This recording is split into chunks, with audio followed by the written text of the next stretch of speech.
يا مساء الخير، يا رب تكونوا بخير وفي أحسن حال. معانا النهاردة الحلقة التانية من البودكاست، والنهاردة احنا بنكلم أو موجهين الحلقة البودكاست لشباب اللي هو اللي في الثانوية العامة أو اللي هو في المرحلة الإعدادية.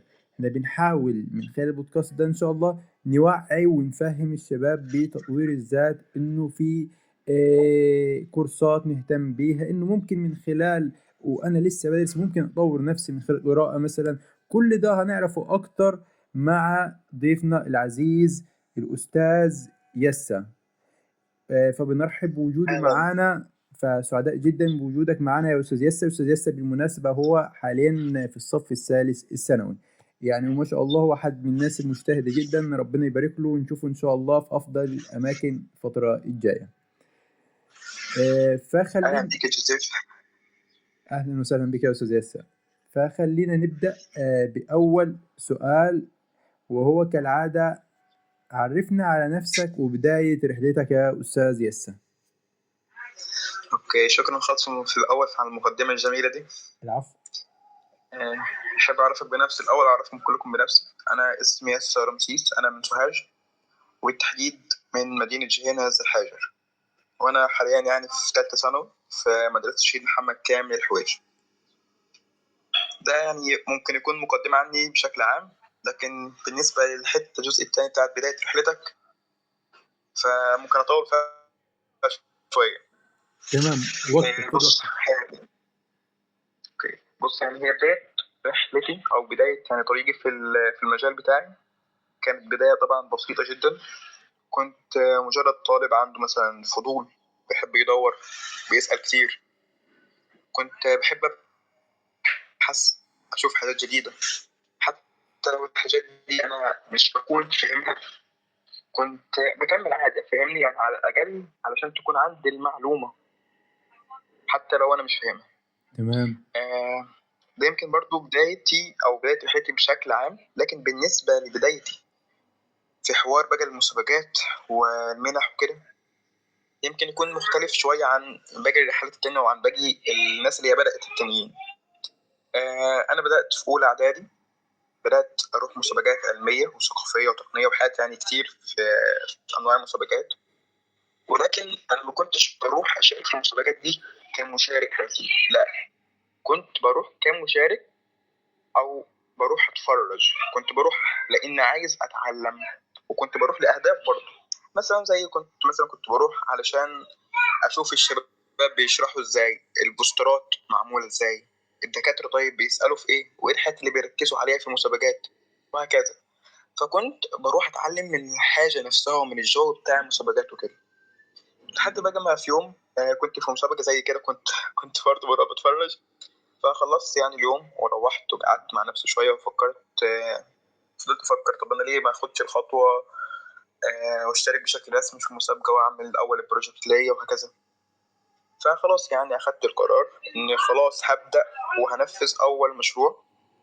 وفعلا اشتركت رسمي في مسابقة، ودي كانت أول مرة ليا أشترك في المسابقة. دي كانت في تانية إعدادي، تمام. وفي تانية إعدادي يعني دخلت أول مسابقة رسمية خلاص. ولكن طبعا للأسف ما وفقتش فيها، يعني ما تأهلتش، وده طبيعي طبعا.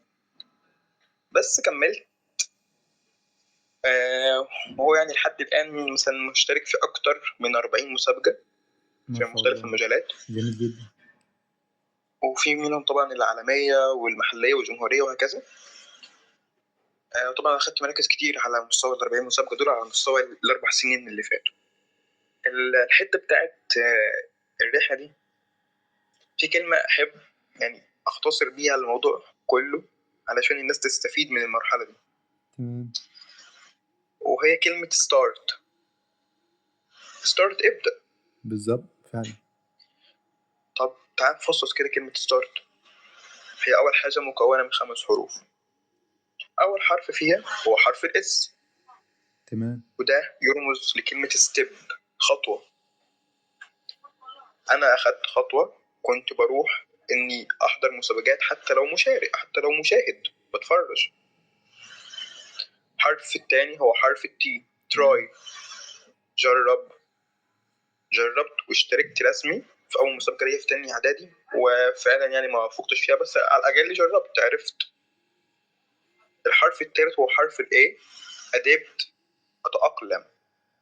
وأنا وجرب كنت بحاول أتأقلم، كنت عايز أحس إن أنا واحد من الشباب اللي هم المشاركين في المسابقة، كنت بحاول أتكلم زيهم، أشرح زيهم هكذا، فكنت بحاول أتأقلم مع الجو بتاع المسابقات.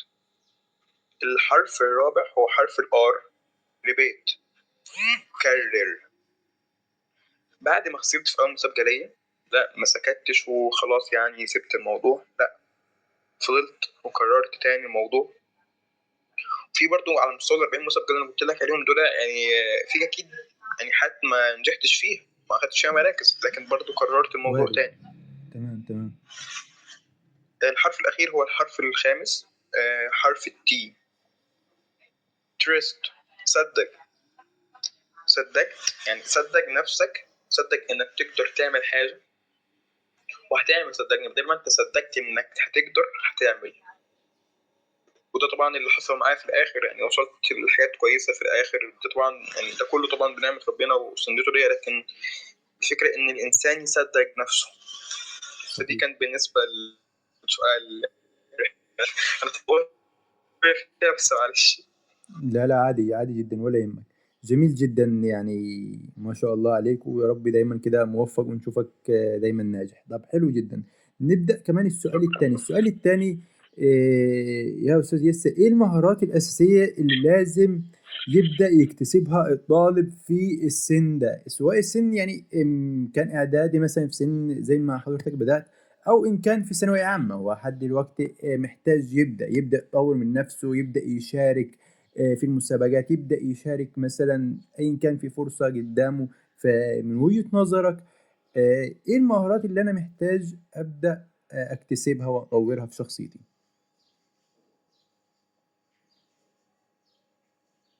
تمام. بص، هو اولا عايز اقول لك ان مرحله الاعداديه والثانويه هي تعتبر مرحله واحده. حتى دلوقتي في كثيرا يعني من المسابقات والاجتماعات اللي بتتم تمام. بتكون بين الفئتين دول، الاعداديه والثانويه. جميل جدا. فاللي لازم يكتسبه طالب الثانويه لازم يكتسبه طالب الاعداديه وهكذا. تمام. عايز اقول لك بقى ان زي ما قلت انت، ايه المهارات الاساسيه المفروض يكتسبها الطلاب؟ اهم حاجه نعرف ان المهارات دي مش كلام وخلاص، او مش حاجه مالهاش لازمه. تمام. دلوقتي بنسمع ان مثلا امريكا عندها بنيه تحتيه قويه. صحيح. هكذا المهارات هي البنيه التحتيه للشخصيه بتاعتي. فانا لو ما عنديش مهارات، انا ما عنديش شخصيه، ما عنديش قدرات اشتغل بيها حتى لو انا ما نجحتش في الدراسه. صحيح. فلو انا ركزت على المهارات بتاعتي او البنيه التحتيه بتاعتي من دلوقتي في السن بتاع الاعداديه او الثانويه، هتبني وتكون شخصيه عظيمه من نفسك. تمام. في حاجه انا بحب اقولها، ان لازم كل واحد فينا يكون عنده سكيل سيت. يعني ايه سكيل سيت؟ او ده عباره عن ايه السكيل سيت ده؟ السكيل سيت ده عباره عن صندوق مهارات جاهز تطلع منه المهارات في اي وقت تحتاجها. يعني انت مثلا في موقف دلوقتي محتاج، اضطريت او اتحطيت في موقف يعني ما كنتش مجهز له، انك تتكلم قدام ناس كتير. فلازم يكون عندك انت تكون او واخد مهاره او متعلم مهاره التحدث، انك تتكلم قدام عدد كبير. تمام. كويس. السكيل سيت دي، الصندوق ده، انا في 5 مهارات بحب احطهم بالنسبه لطلاب المرحله دي، او تمام. طلاب المرحله الاعداديه والثانويه. تمام. خلينا نبدا واحده واحده ونقول يعني كل مهاره فيهم عباره عن ايه، وندي توضيح ليها. تمام. اول مهاره وهي التفكير النقدي. يعني ايه تفكير نقدي؟ اسال ليه، طب ازاي، هل في طريقه تانية تتعامل بيها الحاجه دي؟ وتبدا تسال عن الحاجات اللي انت بتشوفها قدام عينيك، او حتى مش بتشوفها لكن بتسمع عنها. وعلى فكره مهاره التفكير النقدي دي بتحول الشخص او الانسان من مجرد تابع، او اللي احنا بنقول عليه ممبر في المسابقات وكده، بتحوله من ممبر لقائد، ليدر. تمام. فحقيقي المهاره دي ليها تاثير كتير جدا او كبير جدا على الانسان وشخصيته بوجه الخصوص، يعني على الشخصيه. تمام. دي بالنسبة للمهارة الأولى. المهارة التانية بقى وهي إدارة الوقت. طبعا يعني المهارة دي بنسمع عنها كتير في الإنترنت وكل الناس بتقولها إن هي مهارة مهمة وهكذا، بس حقيقي هو قوته وهو رأس مالك. فلو ضاع صحيح رأس جدا. مالك اللي هو الوقت فمفيش استثمار في نفسك، ما انت ما عندكش رأس مال تستثمر بيه فهتقدر تستثمر، لا. صحيح كلامك صحيح. الله ينور. فانت خلاص، فانت كده خلاص يبقى استثمارك في نفسك ضاع ومش هتقدر تعمل حاجة تانية جديدة ومش هتقدر تحسن من نفسك. فحقيقي على كل واحد انه يخلي كل دقيقة في حياته ليها معنى وفايدة، ما تعديش الوقت كده لو خلاص. لا، ده كمان الخطورة دلوقتي اللي احنا بنعمل حاجات نضيع بيها الوقت. يعني احنا عايزين نضيع وقتنا، فاهمني؟ يعني احنا مثلا بصحى الصبح وانا هضيع وقتي النهارده في ايه؟ امم عايزين حاجات نضيع بيها الوقت. للاسف فعلا. فبس نحاول يعني نستخدم وقتنا ونستغله في حاجات مفيدة وليها معنى تفيدنا في حياتنا. وكمان حكاية استغلال الوقت دي وإدارة الوقت إنك ممكن تتعلم بيها مهارات ليها شغل وليها فرص عمل حتى لو لسه طالب، مثلا زي البرمجة، الجرافيك ديزاين، آه، الروبوتكس، اردوينو، حاجه زي كده. تمام. دي بالنسبه للمهاره الثانيه. تمام. المهاره الثالثه هي التواصل. من خلال المهاره دي هتتعلم انك مثلا تتكلم بثقه، تسمع باهتمام، تكتب بوضوح، وحاجات كتير بتتعلمها من المهاره دي. وعلى فكره التواصل يعني بيتقال عليها انها او بتشبه بالجسر اللي بيوصل بين افكارك والعالم. دلوقتي انت لو عندك افكار كويسه وعندك افكار مشاريع وحاجات علميه وتفيد بيها العالم، لكن ما بتقدرش توصل المعلومه او الفكره بتاعتك للناس، فايه فايدتها؟ فعلا فعلا. ملهاش فايده. فلازم يكون عندك المهاره دي انك تقدر تتواصل مع الناس بشكل كويس وبشكل دقيق في الكلام. المهاره الرابعه هي حل المشكلات. حل المشكلات دي او اللي هي البروبلم سولفنج دي انا شايفها من اهم المهارات اللي موجوده حاليا واللي كل الناس بتحتاجها. هو احنا دلوقتي انا عايز اسالك سؤال. اتفضل. انا بقدر اقيس الشخص العبقري من الشخص اللي هو مش بيكون عبقري ازاي؟ بقيسه ازاي؟ هل مثلا ان اساله شويه اسئله، اديهم مثلا منهج واساله شويه اسئله ويجاوبني عليهم؟ اكيد مش النقطة الاساسية دي. بالظبط. اصل يعني زمان كنا احنا فاكرين مثلا ان انا هديك منهج وهسالك في المنهج ده اللي يجاوب اكتر صح هو العبقري، واللي يجاوب اقل هو مش عبقري. فالحته دي ما بقتش موجوده خلاص. العبقريه بقت في انك تجيب حلول بالظبط. تحل مشاكل. بالظبط. اصل انت بتسالني في حاجه موجوده، طب ايه العبقريه في كده؟ صحيح. لا، انا مش عايز حاجه موجوده واسالني فيها، اديني حاجه مشاكل معقده وانا احلها لك. الله ينور. حتى في كل المسابقات العلميه والتقنيه دلوقتي بقت عباره عن انك هي مشاكل وانت بتحلها. مثلا في مسابقه مثلا ناسا سبيس ابس، دي مسابقه تبع وكاله الفضاء الامريكيه.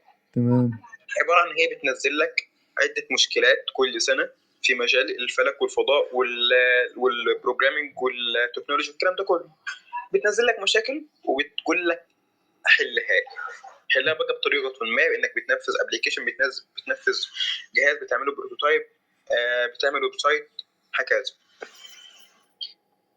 برضو في مسابقه تانية اسمها International Science and Engineering Fair او اللي بنقول عليها ايسف. دي اكبر مسابقه لطلاب الثانويه على مستوى العالم تبع شركه انتل. تمام.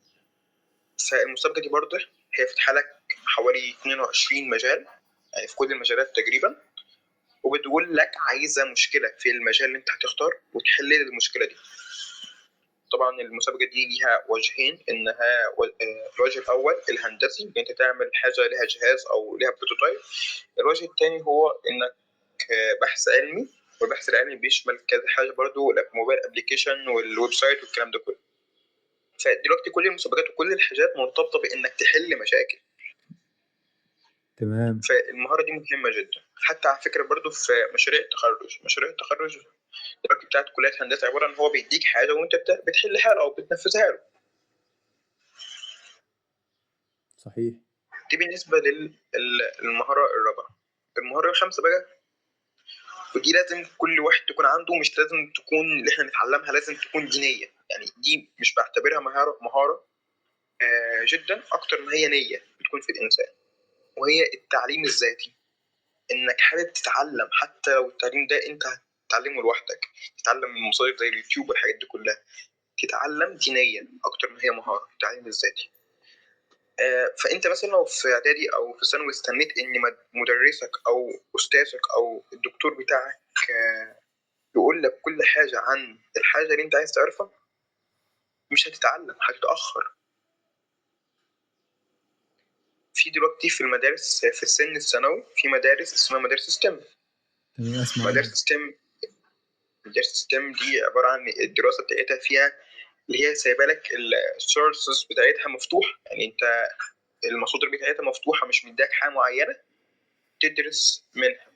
فانت بالتالي هتضطر، او مش مضطر، دي حاجه حلوه انك هتضطر، او برضه بقيت كلمه مضطر، حاجه حلوه انك هتحتاج انك تدور في اكتر من حاجه بنفسك. يعني انت هتفضل تدور مع نفسك ولنفسك كمان انك عايز تتعلم الحاجه دي. فحلوه جو يعني فكره التعليم الذاتي. بس دول يعني اكتر 5 مهارات واكتر 5 حاجات انا شايفهم اساسيين في السن بتاع الاعداديه والثانويه، لازم تكون مع الشخص ده او مع الطالب.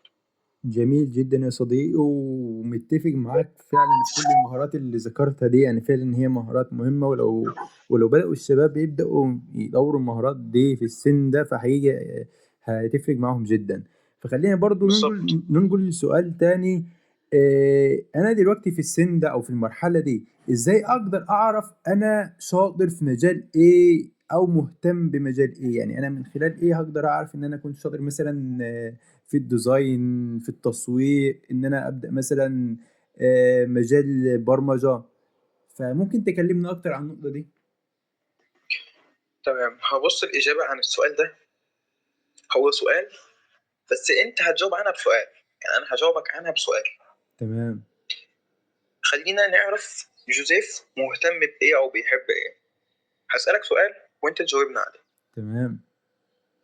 في حاجة أنت بتعملها ومش بتحس بالوقت أثناء، أو مثلا هي خدت منك وقت كتير ومش بتحس بيها، أو وقتها بيعدي بسرعة؟ زي مثلا انا في جزء الريكروتمنت، جزء التوظيف. دي نقطة تاني ان انا براجع السيرة الذاتية كشغلي ده. فلا ببقى يعني مبسوط انا وبشتغل، مش اللي هو مثلا مجبر او مغصوب او ايا كان الحاجة اللي انا يعني مش. لا، فببقى دي حاب تبقى عادي جدا يعني بالنسبة لي، حلو خالص. بالظبط، فهو ده شغفك.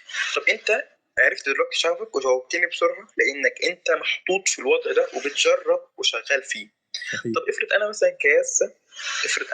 كياسة مش بجرب او مش بعمل حاجه وقاعد في مكاني كده اهو وبقول مم. انا مهاراتي ايه، انا شغفي في ايه، انا بحب ايه. هل هقدر اكتشف واتكلم بسرعه واقول مهاراتي وشغفي زي ما انت قلت كده بسرعه؟ للأسف أكيد لا. بالظبط. فلازم تجرب. في الحاله دي لازم تجرب تحط نفسك في حاجات، وما تجربش حاجه واحده، لا، جرب حاجات كتير. مثلا جرب ارسم، برمج، اكتب، صور، الى اخره. وجرب كل حاجه بدون خوف من الفشل، لانك طبعا في حاجات كتير هتكون اول مره تعملها، صحيح. فالفشل هيكون بنسبه 99%. فانت ما تخافش من الفشل. خد، جرب وحط في بالك ان في احتمال طبعا للفشل، واحتمال كمان بنسبه كبيره. فانت هدفك كله مش النجاح، لا، انك تلاقي شغفك. فمش مهم انك فشلت او نجحت. تمام. فالفكره كلها ان هو يقدر يعرف هو مهتم بايه وحابب ايه وايه مهاراته، انه يجرب. ما تقعدليش كده قاعد وتقول لي انا مش عارف مهاراتي ايه، انا مش عارف انا بحب ايه. طب الناس اللي بتبرمج دي هي عارفه بتحب ايه؟ طب انا هبرمج وانا مش بحب البرمجه؟ طب انت جربت تبرمج؟ فعلا فعلا. صحيح. بس في الفكره كلها متوقفه ومبنيه على كلمه واحده بس، وهي كلمه جرب. تمام. جميل جدا. تمام. طب خلينا ننقل على سؤال تاني. وهل في قدامك أو من وجهة نظرك يعني، أو هل شايف في مصادر أو منصات مجانية ممكن تفيد الشباب يعني مثلا منصات كورسات، مصادر مثلا زي اليوتيوب؟ هل ممكن مثلا على سبيل المثال مثلا المهارات اللي ذكرتها، لو حبوا مثلا يبدأوا مجال، هندي مثال مثلا زي مجال الديزاين أو البرمجة، هل شايف في قنوات لا ممكن فعلا يتعلموا منها المهارات دي، سواء كانت المهارات دي كسكيلز شخصية يعني، أو كمهارات مثلا في من ضمن المجالات اللي ذكرناها، أو أنت المنصات دي استفدت منها أو اتعلمت وفرقت معاك يعني حتى لو بنسبة 1%؟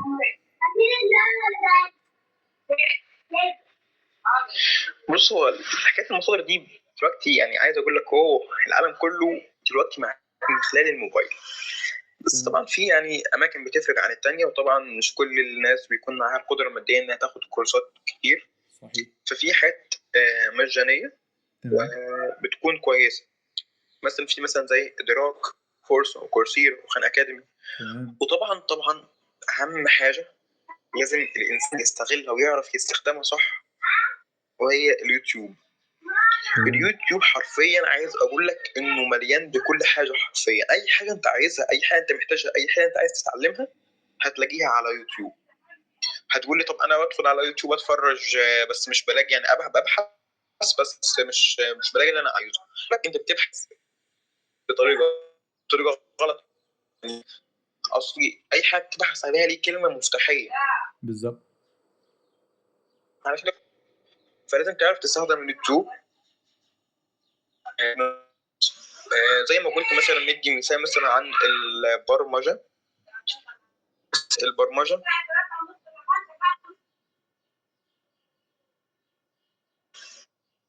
مثلا البرمجه مثلا فيها مثلا في منصات زي مثلا او على اليوتيوب في مثلا الزيرو ويب سكول. تمام.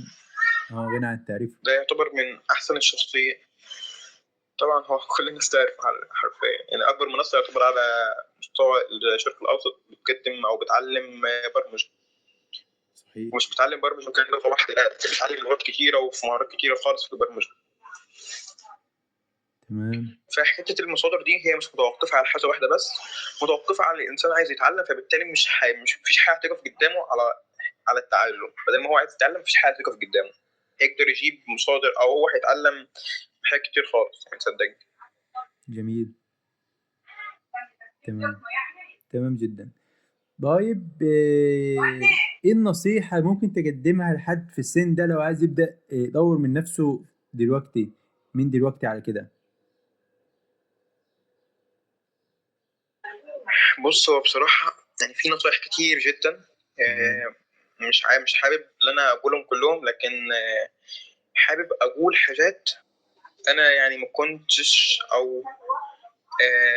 كنتش بعملها. يعني دي اخطاء انا كنت بعملها ومش عايز حد تاني يقع فيها. تمام.